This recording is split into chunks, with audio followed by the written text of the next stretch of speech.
Assalamualaikum warahmatullahi wabarakatuh. Apa kabar anak-anak? Sudah siap ya belajar bahasa Indonesia dengan Ibu? Sebelumnya, akan menugaskan anak-anak sekalian. Kalian harus memiliki satu buku catatan. Buku catatan itu disebut dengan buku catatan literasi. Maksudnya, jadi setiap sebelum kalian belajar bahasa Indonesia, kalian diwajibkan membaca buku cerita apapun, mau cerita fiksi, novel, pokoknya kalian wajib memiliki buku cerita. Setiap sebelum memulai pelajaran bahasa Indonesia, kalian harus baca buku cerita selama 10 menit. Dari 10 menit itu, jika kalian sudah selesai membaca selama 10 menit, tidak boleh lebih dari 10 menit.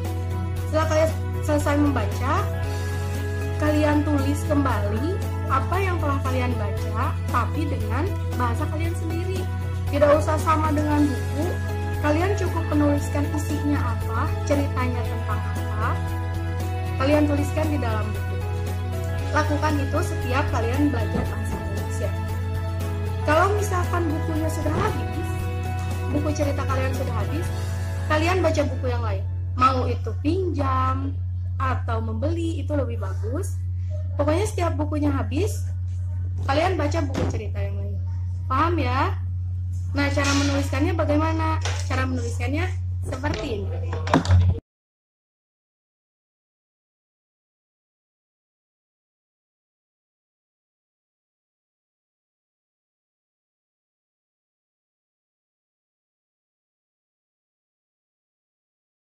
Sudah paham ya cara penulisannya seperti apa? Jadi yang pertama yang ditulis hari, tanggal kalian membaca dan waktunya, jam berapa.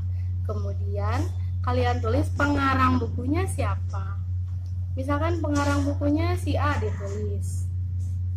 Dan berapa halaman yang kalian baca. Setelah itu kalian buat paragraf di bawah dan kalian ceritakan kembali dengan bahasa kalian cerita yang barusan kalian baca selama 10 menit. Bu, ini ceritanya saya baru baca 3 lembar selama 10 menit. Tidak apa-apa, kalian tuliskan.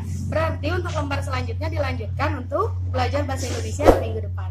Paham ya anak-anak? Kalau misalkan ada yang masih ditanyakan, langsung saja hubungi Ibu. Terima kasih. Assalamualaikum warahmatullahi wabarakatuh.